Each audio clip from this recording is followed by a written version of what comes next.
You're listening to the Psych Central podcast, where guest experts in the field of psychology and mental health share thought-provoking information using plain, everyday language. Here's your host, Gabe Howard.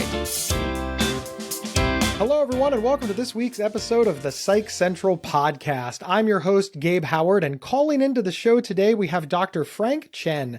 Dr. Chen is a practicing psychiatrist in Houston, Texas, who specializes in adult psychiatry. Dr. Chen is the Chief Medical Officer at Houston Behavioral Healthcare Hospital and Houston Adult Psychiatry. Dr. Chen, welcome to the show. Hey, Gabe. Thanks for inviting me to your show during these strange times. Well, we're very glad to have you. And listen, we're going to talk about telehealth. Now, telehealth has been around for several years now, but because of the global pandemic and resulting quarantines and social distancing, we're hearing so much more about it. It's even become a popular topic in the mainstream media. Now, this podcast has been sponsored for several years by BetterHelp.com, which is online therapy, which of course is telehealth. So all this to say is that our listeners are quite familiar with the concept, but this is the first opportunity we've had to discuss this with a provider, with a medical doctor. The use of telehealth, for example, to prescribe medication or to diagnose. And is there a difference between telehealth's use for therapy and the use of telehealth for more complicated or serious issues? Certainly, we all had to adapt to a different way of getting medical care during this pandemic. As you guys all know, the doctor's waiting room may be a breeding ground for the spread of various different contagious diseases. And so we don't want to exacerbate the situation. And various different regulatory agencies and third-party payers have made the transition into telehealth much more available starting March of 2020. We had to really accelerate the progression into almost complete transformation of patient care to telehealth. This has been difficult for both patients and also clinicians. We all experience technical difficulties associated with engaging in the telehealth modality. But as we become much more familiar with this modality, it seems that there's been much more positive approval of treatment through a telehealth platform. Most of our patients were very hesitant about engaging with the clinician in an electronic fashion. They're used to the face-to-face, and especially in psychiatry where there's a appearance of privacy in the confines of the four walls. So it took some time for adaptation. Some of our newer patients who had made appointments prior to the pandemic canceled appointments because they wanted to wait and see someone in person. However, as time went on, more and more patients are adapting to this platform. More and more clinicians are getting familiar with this platform. Now, your question, Gabe, about whether or not it is just as advantageous getting treatment via the telehealth platform for medication purposes, and the answer is yes. In a recent Alkermes-Harris poll, it appears that at the time, 1 in 4 patients have started using the telehealth platform. And 62% of the telepsychiatry users surveyed state that they would not be able to get the care they need without the telehealth service. And 67% agree that the telehealth service that they've been using helped them stick to their treatment regimen. We started getting into the telehealth platform out of necessity, but I think that there's broad adaptation at this point, that people are starting to feel that this is the norm rather than the exception. My entire perspective of telehealth is from the patient perspective. I've never been a doctor. I've never been a clinician. I've never seen patients. So it's interesting to me, something that you said there, which is practitioners are having trouble adjusting it. Can you talk about that a little bit? Because we just assumed that all doctors were like, yeah, telehealth, we don't have a problem with this. This is easy. But it sounds like you're saying that there were some growing pains on their side as well. And I think that will make patients feel a lot better. If you look at the history of telehealth, it's evident that there was some necessary infrastructure that would allow this platform to occur. So telehealth has probably been played around with for the last 3 decades. And initially, you basically needed equipment that's tens of thousands of dollars. And because of regulatory requirements and also third-party requirements, these health platforms were isolated to rural areas and maybe the prison system. And it was during the last decade when there's much more bandwidth and also the portability of technology that we started seeing telehealth being used on a retail level.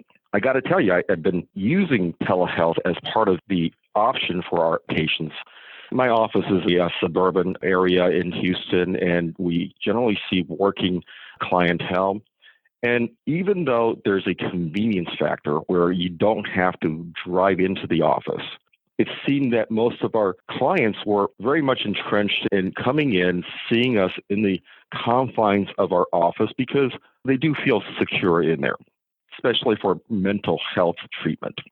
And it's not until this pandemic that there was global adaptation to this platform.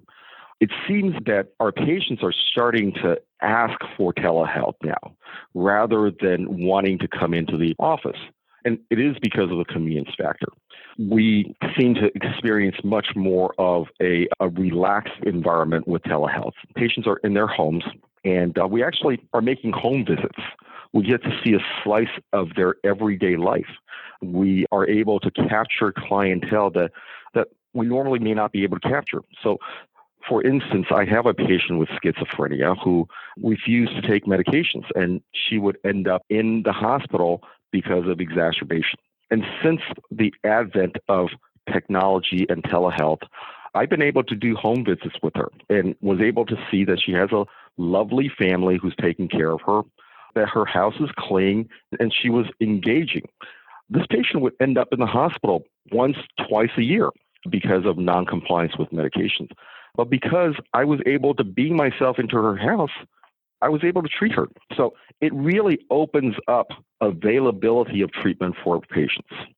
Because some of the regulations have been relaxed by the federal entities and state entities that govern the practice of medicine, we are now able to prescribe medications and establish new patient appointments through telehealth.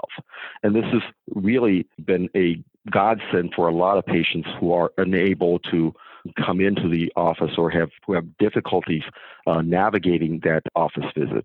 Patients are showing up at nearly 100% show rate because it's pretty convenient. They don't have to drive in. And we are able to capture a slice of their life. Now, there's some disadvantages. You may be sharing a room with family members, or you may have roommates, and you don't necessarily have the privacy sometimes when you do these telehealth appointments. From a clinician's perspective, we've seen weird places where people decide to engage in telehealth treatment. I've done treatments with patients while they're running. I've done treatments with patients while they're engaging in dinner. So it really is a challenge sometimes getting them to seriously participate in the subject at hand from a clinician's perspective. But we're able to do everything that we do in office with this platform. Now, you're a medical doctor. If somebody comes to you and says, I feel like I have a mental health condition, are you able to meet with them and give them a diagnosis without ever sharing space with them, just over video chat, Skype, or Zoom? Absolutely. Gabe, you got to remember that psychiatry is an area where accurate history taking is what we need. We need information on patients' background. We need information on their symptoms. And those are all expressed vocally. Now, sometimes, it does help to see the patients and see their behavior. But for the most part, to arrive at an accurate diagnosis, it's history taking. Even though we're not in the same space at the same time, we can get some minimal information visually through telepsychiatry. And as long as we're able to accurately get to the relevant information that assists in making an accurate diagnosis, we don't really have to be in the same physical space. I actually think that sometimes it's more necessary for therapy. When you're doing therapy, you may actually lose some information when the patient is not in the room. For instance, sometimes the therapist may purposely introduce the awkward silence and see what happens to the patient. It is less likely that the patient will be uncomfortable on a virtual platform because there's a lack of personalization almost there on camera. From my perspective, it seems that as long as I can get data, whether from the patient, whether it's from the family, I'm able to come up with a relatively accurate diagnosis. We'll be right back after we hear from our sponsors. Gabe here, and I wanted to tell you about Psych Central's other podcast that I host, Not Crazy. It's straight talk about the world of mental illness, and it's hosted by me and my ex-wife. You should check it out at psychcentral.com/notcrazy or your favorite podcast player. This episode is sponsored by BetterHelp.com. Secure, convenient, and affordable online counseling. All counselors are licensed, accredited professionals. Anything you share is confidential. Schedule secure video or phone sessions, plus chat and text with your therapist whenever you feel it's needed. A month of online therapy often costs less than a single traditional face-to-face session. Go to BetterHelp.com/PsychCentral and experience 7 days of free therapy to see if online counseling is right for you. BetterHelp.com/PsychCentral. And we're back discussing telehealth with Dr. Frank Chen. I think about before the pandemic, and people would say to me, Gabe, what do you think about telehealth? I mean, telehealth is going to be a thing. They're doing everything on the internet. What do you think about seeing a doctor online? And I didn't like it. Gabe Howard was not a fan of telehealth. I understood it for therapy. People are busy depending on the type of therapy you need, where you're at, etc. Perhaps this could be a good thing. And of course, I always left room for however people find recovery is their own business, and it's not my business. But personally, I was not a fan. And then, of course, the pandemic happened. I needed to see my psychiatrist. The only way that I could see my psychiatrist was through telehealth. I made the appointment and I thought, hey, I need a med refill, and she's unwilling to do it unless I do this telehealth thing. So I jumped through the hoop out of complete necessity. I want to be very clear. I was forced. I was forced to do it. It was incredible. I loved it. I got to wait in my own home. I didn't have to fight traffic. It was perfect. She talked to me for 20 minutes. I got all my medications refilled. I am now complete 180. I am a complete fan. Are you finding the people that are quote unquote forced into this are having similar results? So, Gabe, you'll be happy to know that you're probably one of the normal people around with that experience. That is the hallmark of what I have seen. As we offer telehealth through the last 5 to 10 years in my office, no one wanted to do it. And again, when you are someone in the rural community and you have no providers around, and the only place that you can get care is at a community mental health center and through telehealth with a doctor in a metropolitan area, you have to do it. But there was not a whole lot of broad adaptation. Again, people feel that there is a connection with the clinician when you go in there and see them. And they're willing to spend an hour driving to a psychiatrist, an hour waiting in the waiting room, and then another hour going back home. But since we were all forced into this, the concepts have changed. The initial reaction for our patients is that they don't want to do it. Some of the new clients canceled because they wanted to test out the clinician in person. Some of them cancel the appointments and say, well, wait until this pandemic is over.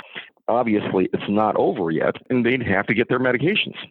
And so we're all forced at this point to engage in this platform, whether you're in healthcare, whether you're in business.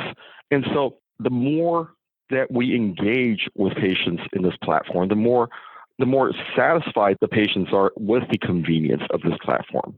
People are actually calling in saying, hey, are you still doing telehealth?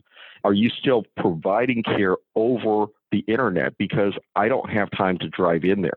There's a complete shift in the concept of telehealth. They're no longer thinking about the uncomfortableness of talking virtually. They're requesting it because it is much more convenient. And I got to tell you, Gabe, this has opened up treatment for a lot of my patients. I'm very fortunate. I live in central Ohio, which is a very big metropolitan area. I have a lot of options. I can be very picky. I have very niche options that aren't available in, say, the small town that I graduated high school in. And I think about that small town. I think there was 3,000 or 4,000 people there. We didn't even have a hospital. We didn't have a movie theater. We didn't have a bowling alley. It was a very small town. And as such, everybody knew everybody. So if I had a very specific problem or I wanted to see a very niche therapist, one, they might not be available, but two, even if they were available, everybody would see me walk in the door and they'd be like, uh-oh, Gabe is going to that, niche therapist. And now everybody would know that I had this issue or potentially had this problem. The gossip mill would start. This is resolved via telehealth, is it not? You can find that niche therapist anywhere in America, and you have more of an expectation of privacy because you never actually leave your own home. I think that at this point, your therapist is an in-home therapist. Your psychiatrist is an in-home psychiatrist. It's no longer a chore to drive 2 hours away if you're living in a rural town to see a psychiatrist who can provide you with the care. It is as convenient as filling out a form online to request an appointment. The broader adaptation of telehealth has also made clinicians much more comfortable about accepting patients who live 100 miles away.